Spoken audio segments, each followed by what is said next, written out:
پھر ٹریننگ میں جب آپ کی وہ چل رہی تھی، مطلب یہ تعلیم پوری ہونے کے بعد، تو اس میں بھی بڑے وہ قصے ہوتے ہیں، بڑے واقعات ہوتے ہیں، وہ جب آپ ماضی میں فلیش بیک کرتے ہیں تو وہ یاد آتے ہیں، تو کچھ ہمیں بھی سنائیں سر، وہ کوئی فلیش دیکھیں بیک کریں۔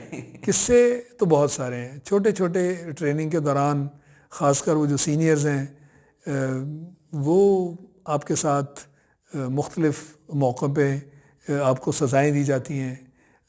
سزاؤں سے مراد وہی ہوتا ہے کہ ان کو رف اینڈ ٹف بناؤ، اور کہنے کو تو سزا ہوتی ہے مگر اس کے پیچھے ایک ایکسرسائز ہوا کرتی ہے. تو ان کا ہمیں اس طرح کی سزا میں تو انوالو آپ کا کرنا، پتہ چڑھے سر؟ اور چڑھ گئے. جونیئر تھے اکیڈمی میں، آپ پہنچے تو ساتھ ہی آپ پتے چڑھ گئے. سارے لوگ جو ہیں وہ ان ماس پورے کا پورا جس کو آپ کورس کہتے ہیں وہ سارا سینئرز کا ٹارگٹ ہوتا ہے، اور کسی ایک نے بھی اگر غلطی کی ہے تو پورے کورس کو سزا ملے گی.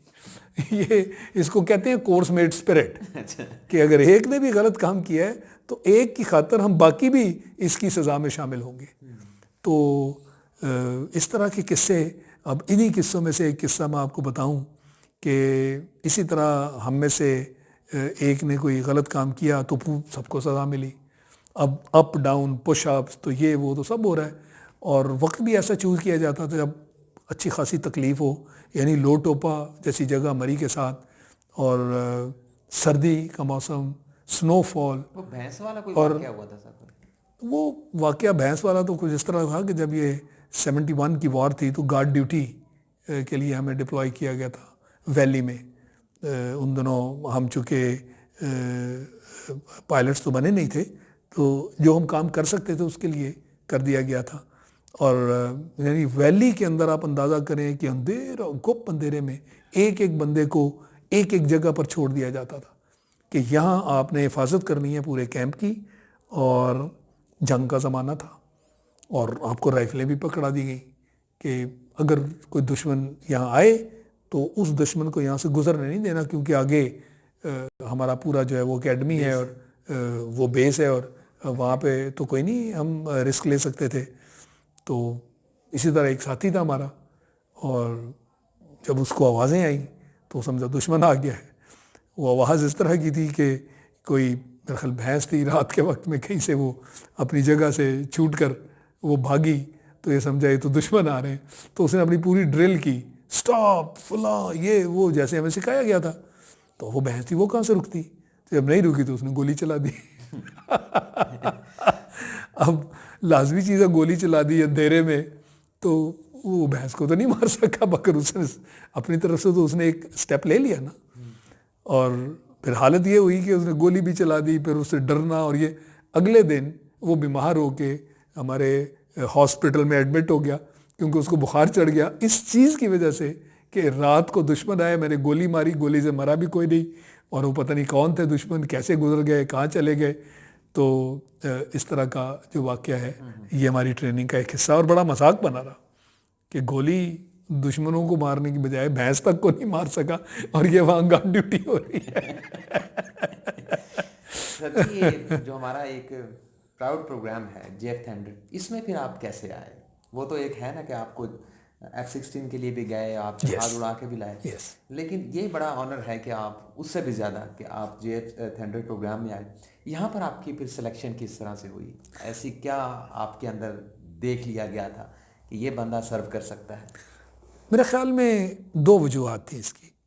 ایک تو وجہ یہ تھی کہ جیسے میں نے کہا کہ وقت کے ساتھ ساتھ تگ و دو میں یہی کرتا رہا کہ میں آگے آگے رہوں، اور اسی کی وجہ سے پھر جب F-16 کا وقت آیا تو پوری ایئر فورس میں سے 6 پائلٹس سلیکٹ ہونے تھے، اور ان میں سے اللہ کے فضل سے ایک میرا نام بھی تھا. اور F-16 میں جب سلیکشن ہو گئی تو 6 پائلٹس امریکہ گئے، وہاں ٹریننگ لی اور واپس آئے. تو بڑی عزت کی یہ بات تھی. F-16 بذات خود ایک یعنی top of the line weapon system, اور پہلے لوگوں میں 6 پائلٹس میں میرا بھی نام، اور پھر امریکہ جا کر ٹریننگ لے کر آنا، تو ایک نام تھا جو بن گیا تھا. اب اس کے تحت پھر لوگوں کو ٹرین کرنا، F-16 پہ بڑا وقت گزارا، وقت کے ساتھ ساتھ وہ بھی ساتھ چلتا رہا. اور اب یہ جو وقت تھا F-16 تو ہمارے فلیٹ کا حصہ بن گئے تھے، مگر 90 کی دہائی میں جب افغانستان میں ہم روس کی فوج کو شکست دینے میں کامیاب ہوئے اور یوں روس ٹوٹ گیا اور روس کی جو فوج بچی وہ واپس چلی گئی، یہ وہ وقت تھا جب امریکہ نے ہمیں F-16 کی جو ساری امداد تھی وہ دینی بند کر دی، اور یعنی آپ کی مینٹیننس، آپ کے اسپیئر پارٹس اور یہ چیزیں انہوں نے پابندی لگا دی، یہ کہتے ہوئے جو کہ امریکن ہمیشہ کرتے ہیں، جب آپ سے کام لے لیا تو پھر آپ پر پابندیاں لگا دو، اب آپ کی مدد نہیں کریں گے۔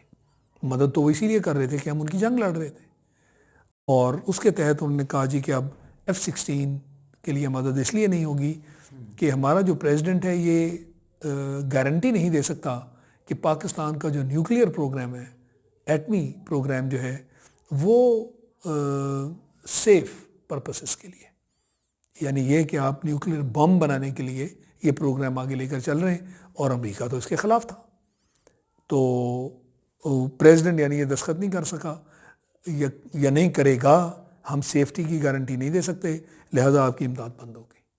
اب اپنا نیوکلیئر پروگرام پہلے پروو کریں کہ آپ کا نیوکلیئر پروگرام جو ہے وہ سیف ہے، تو تب اس چیز کو دیکھا جا سکتا ہے۔ یہ وہ وقت تھا جب ہمیں احساس ہوا کہ ہمارے تو F-16 کی ساری جو سپورٹ ہے وہ تو کسی اور کے ہاتھ میں، ہم تو F-16 ہمیں مل گئے، پر آج اگر جنگ ہوتی ہے اور مجھے اس کی مینٹیننس اور اس کی سپورٹ اسپیئر پارٹس نہیں ملتے تو یہ سارا کیسے ہوگا؟ بہرحال یہ ایک بہت ہی بڑا ہمارے ساتھ میں سمجھتا ہوں کہ ایک حادثہ سمجھ لیں جو ہوا، اس چیز نے ہمیں احساس دلایا کہ آپ کی طاقت وہی ہے جو چیز آپ نے خود بنائی ہے اور خود ساختہ ہو، خود کفالت اسی کی وجہ سے ہوگی، اور اس طرف چلنے کے لیے ہم نے سوچا۔ تو یہ وقت تھا جب JF-17 کا کانسیپٹ ہمارے ذہن میں آیا، اور پھر ہم نے اپنے جو چینی دوست ہیں ان کو رجوع کیا کہ جی اس طرح ہم آپ کے ساتھ مل کر کچھ کرنا چاہتے ہیں، کیونکہ ہمارے پاس کوئی تجربہ نہیں ہے، کم از کم چائنا میں انڈسٹری تو تھی۔ چائنا نے جب دیکھا کہ ہم کیا چیز کرنا چاہتے ہیں، ہمارے ساتھ ڈسکشن ہوئی تو انہیں پتہ چلا کہ ذہنی طور پر وہ ایسی چیز تو نہیں بنا سکتے، ہم ایسی چیز بنانا چاہتے تھے۔ F-16 ہمارا ایک ریفرنس تھا، اسی طرح مراج ہمارے ریفرنس تھے، ہم فرینچ سسٹم بھی، امریکن سسٹم بھی، ان سے ہمارا ایکسپوئر تھا۔ تو اس طرح اس کی ایک ابتدا ہوئی۔